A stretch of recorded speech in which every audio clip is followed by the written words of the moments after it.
Bonjour et bienvenue sur la chaîne J'affiche complet, la chaîne qui aide les loueurs saisonniers, les conciergeries de location saisonnière et les sous-loueurs professionnels à augmenter votre chiffre d'affaires.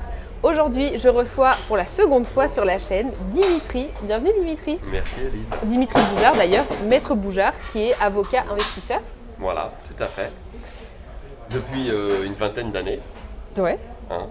le temps passe, Tout et à avocat depuis 25 ans au barreau de Paris. Top. Alors aujourd'hui, on a pensé à un sujet super intéressant. Restez avec nous, vous allez voir, ça va être génial. On va poser ensemble à Dimitri toutes les questions que vous n'avez jamais osé poser à un avocat. Alors, Je crains le pire. Et tu as raison. Non, alors je vais réunir quelques questions qui sont vraiment les questions pour moi que je pense qu'on peut quand même pas mal se poser par rapport au métier d'avocat. La première question que je me suis souvent posée et qu'on ne peut pas poser à un avocat, sauf quand on connaît Dimitri, mais sinon on ne peut pas la poser à un avocat. Comment se fait-il que dès qu'un avocat lève le petit doigt, c'est facturé? Alors ça, c'est typiquement une fausse croyance. C'est même pas une pensée limitante, c'est une fausse croyance. Car en réalité, cette image de l'avocat qui facture dès qu'il fait quoi que ce soit est véhiculée notamment par tout ce qui est cinéma américain, où là, il facture systématiquement à la minute, carrément. Mais cette pratique est une ancienne pratique qui a pu être faite en France, notamment lorsque les avocats facturaient des gros groupes ou des grosses sociétés. En réalité, en pratique, à l'heure actuelle, ce système existe de moins en moins et la plupart des avocats forfaitisent leurs prestations. On a toujours un tarif horaire parce qu'on est quelque part obligé d'avoir un tarif horaire de référence, ne serait-ce que parce que sur certaines missions, dans certains domaines, on va passer beaucoup de temps et ça ne serait pas du tout rentable si on ne prenait pas en compte le temps passé. Ouais. Je vise particulièrement les questions d'expertise judiciaire. Typiquement dans l'immobilier, à une époque de ma vie d'avocat, j'ai fait de l'expertise judiciaire dans le domaine immobilier. Ça consiste en quoi? Il y a un sinistre dans un immeuble, je vais vous donner un exemple très concret. Depuis plusieurs années, un appartement avait un plafond avec une fuite.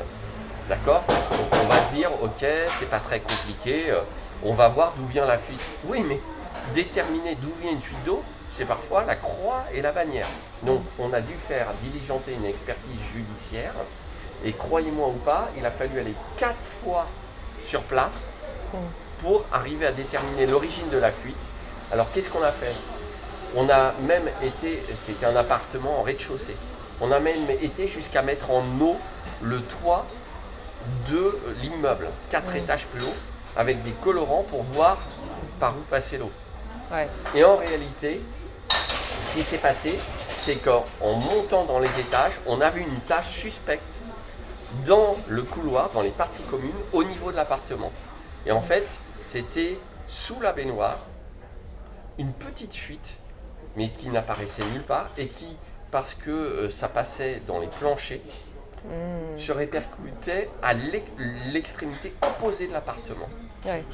Et donc, évidemment, quand on est sur ce genre d'expertise, que c'est loin du cabinet, c'est à 1 heure de route, on ne va pas facturer avec un forfait. Parce qu'on passe à chaque fois 2 heures en expertise, il faut ensuite lire les comptes rendus, il y a les assureurs qui sont appelés dans la cause, ça prend des proportions dantesques. Donc là, dans ce genre de cas, on facture à l'heure. Mais en réalité, pour la plupart des prestations, maintenant, les avocats ont adopté des méthodes au forfait et dans certains dossiers de contentieux, on va aussi avoir une facturation complémentaire avec un honoraire fixe minoré, mais un honoraire complémentaire de résultat qui, j'insiste là-dessus, est totalement autorisé en droit français depuis quelques années. Contrairement à ce que pensent les gens, c'est vraiment l'honoraire des résultats est maintenant totalement légal. Simplement, dès que vous avez une affaire de ce type, vous passez une convention d'honoraire avec l'avocat. Donc la convention d'honoraire est désormais obligatoire pour les avocats. Est-ce que, alors autre question un peu... Pour la gratter? C'est ça. Est-ce que les marges sont pas complètement exagérées parfois? Tu vois, des fois, on peut avoir l'impression qu'on demande, je sais pas, une étude à un avocat, on nous renvoie un papier, je sais plus, c'était il y a longtemps. Alors c'était pas sur de l'avocat commercial, tu vois. C'était peut-être une autre expertise de l'avocat, tu vois. Peut-être du droit privé plutôt. Mais des fois, tu as l'impression que tu poses une question, tu reçois une étude, ça t'a coûté, je sais pas, 1 500 € et pour un papier, tu vois. Est-ce que c'est pas complètement exagéré? Alors, pour un papier, en réalité, qu'est-ce qu'il y a derrière le papier? C'est le service rendu. Et ça, c'est un phénomène typiquement français. Les Français ont beaucoup de mal à payer pour du conseil. Parce que le conseil, c'est immatériel et ça ne se voit pas concrètement. Donc évidemment, lorsqu'on va délivrer une consultation juridique, on va avoir derrière des recherches et de l'expérience, c'est-à-dire du temps passé. Et là, tu parlais de marge. C'est impossible d'avoir... Et tu parlais de marge. Donc, en parlant de marge, la problématique est la suivante. Les prestations d'avocat, comme toutes les prestations de services en France, sont déjà assujetties à 20% de TVA. D'accord? Donc si je décompose une heure de travail, moi j'ai un tarif horaire qui est de 420 € TTC de l'heure. Donc il est public, il est affiché sur ma page Facebook, il n'y a pas de souci là-dessus, ça doit être transparent de toute façon. Et une recommandation tout à fait pratique pour ceux qui vont avoir affaire au service d'un avocat, d'un expert comptable ou d'un professionnel quelconque qui rend du service, demandez au préalable à avoir une estimation de ce que va vous coûter le service. Il y a encore beaucoup de gens qui n'osent pas faire cette démarche. Alors maintenant ça se normalise, mais c'est vrai qu'à une époque, il y a beaucoup de gens qui attendaient juste la facture à la fin. Maintenant, la plupart des professionnels ne travaillent plus du tout de cette façon. Donc on décompose sur 420 €, on va déjà avoir 20% de TVA. Donc on est à 350 hors taxe. Sachant que les 20% de TVA, on les encaisse pour le compte de l'État, mais qu'il faut les lui reverser. D'accord? Ensuite, un professionnel indépendant va devoir payer déjà ses charges fixes. Donc, il va peut-être lui falloir un bureau, une ligne de téléphone, il va lui falloir des fournitures, il va avoir des frais de déplacement. Donc, ça sont des charges fixes. Éventuellement, je ne sais plus si je l'ai dit, un loyer. Pour les plus fortunés, ils vont peut-être avoir une assistante ou une secrétaire ou un avocat collaborateur, une avocate collaboratrice. Donc tout ça sont des frais fixes. Donc déjà, la marge va s'en trouver encore une fois réduite. On sera peut-être à, on va dire, 250 €, voire moins, 200 €. Disons 250. Après, il faut aussi payer les cotisations sociales. Et les cotisations sociales pour les indépendants, c'est 35 à 45% de charge. Chez les avocats, en plus, il y a des particularités. Nous avons la CNBF, qui est la Caisse nationale de retraite des barreaux français. Donc une caisse qui, a priori, était plutôt bénéficiaire, mais sur laquelle on lorgne pour récupérer les recettes. Bon, ceci est un autre débat. Donc on va payer les charges sociales. Et puis au bout du bout, on aura un net, donc un bénéfice en fin d'année, qui va donc être très très très loin des 420 € TTC de l'heure. Et c'est ça que les gens ne voient pas. Ils ne se rendent pas compte que derrière le bout de papier, il y a toute cette réalité économique. Et puis après, comme chaque Français, enfin un Français sur deux plutôt, je devrais dire, comme un Français sur deux, les avocats vont payer de l'impôt sur le revenu. Donc ça aussi, il ne faut pas l'oublier, c'est comme un salarié. Le salarié, il a le prélèvement à la source et les avocats payent de l'impôt sur le revenu par prélèvement mensuel également. Et au bout du bout, voilà, il va rester peut-être 100, 150 € sur les 420 € TTC qu'on a facturés. Voilà la réponse à ta question. Est-ce que pour ce bout de papier, 1 500 € c'est trop? A priori, non, je pense pas. Évidemment, si ça tient en 3 lignes et que c'était une question de base, oui, là c'est trop, clairement. Et la personne n'aurait pas eu besoin de solliciter une véritable consultation. Puisque nous avons actuellement sur Internet énormément de ressources qui permettent de répondre aux questions les plus basiques. C'est de l'information et non plus du conseil. Et d'ailleurs, je profite aussi de cette vidéo pour faire la différence entre information et conseil. L'information, vous pouvez en trouver plein sur Internet, c'est gratuit et c'est pas personnalisé. Le conseil engage la responsabilité des avocats et autres professionnels du secteur, experts comptables, notaires. Donc le conseil c'est personnalisé et c'est le conseil personnalisé qui coûte de l'argent. C'est pas l'information. L'information, vous pouvez en trouver gratuitement de qualité ou pas. Alors là, méfiez-vous avec vos sources. Donc allez voir les blogs des avocats, pas les blogs du petit jeune qui se lance et qui croit tout savoir sur le droit parce qu'il a lu 2 trucs. Okay. Voilà, donc ça c'était une petite mise au point. Une autre question? Une autre question. Alors une autre question qu'on peut se poser, c'est est-ce que je peux tomber sur un avocat charlatan?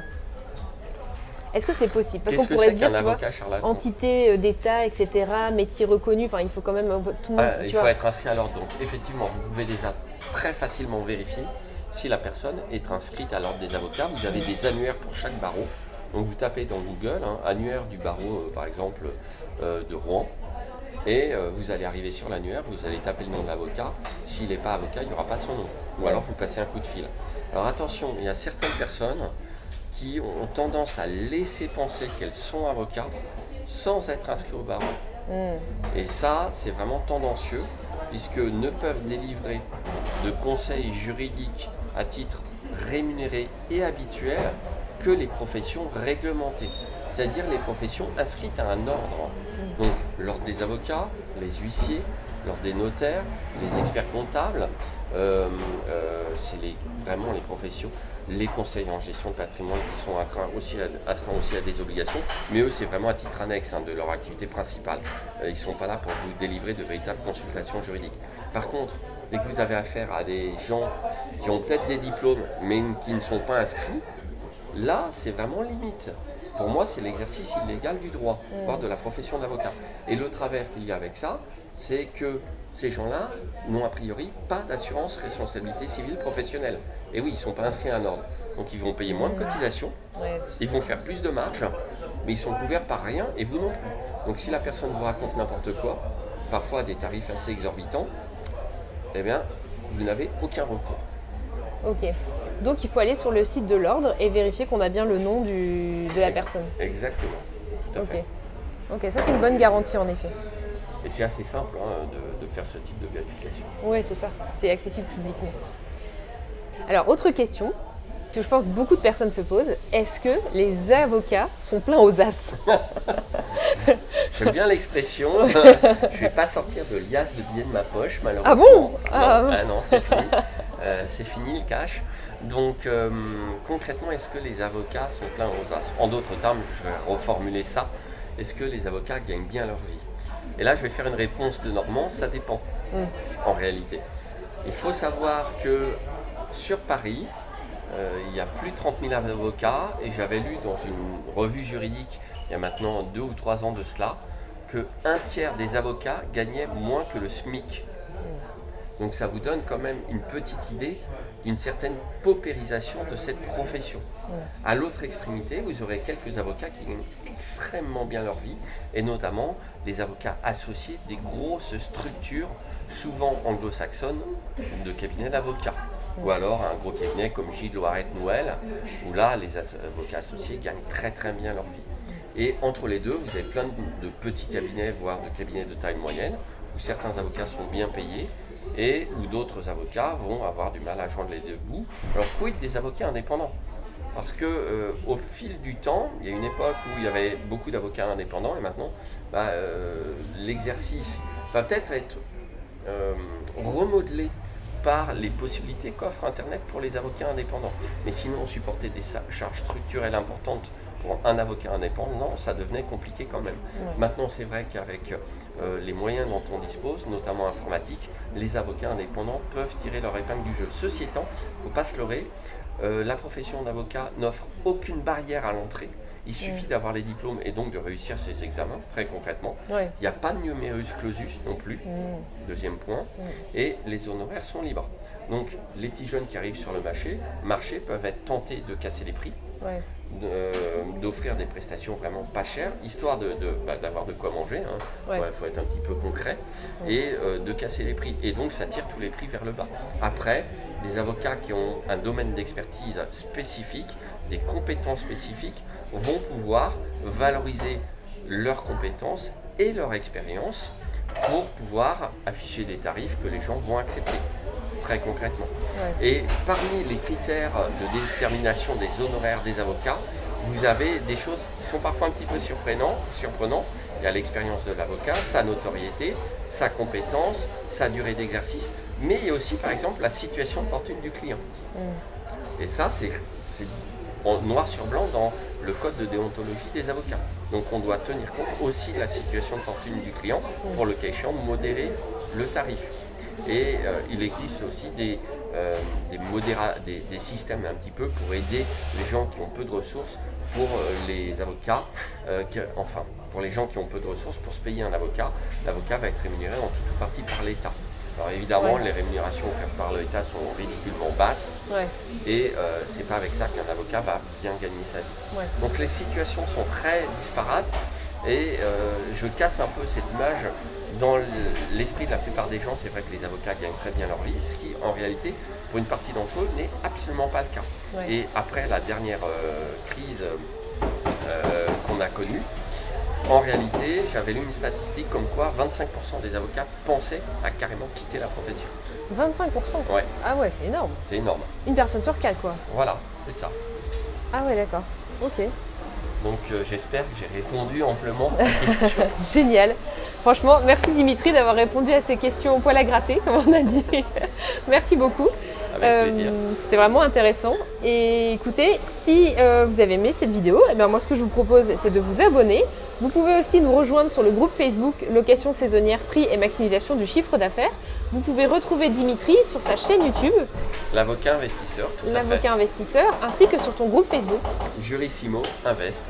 Voilà, donc n'hésitez pas à y aller aussi. À bientôt. Merci, à bientôt.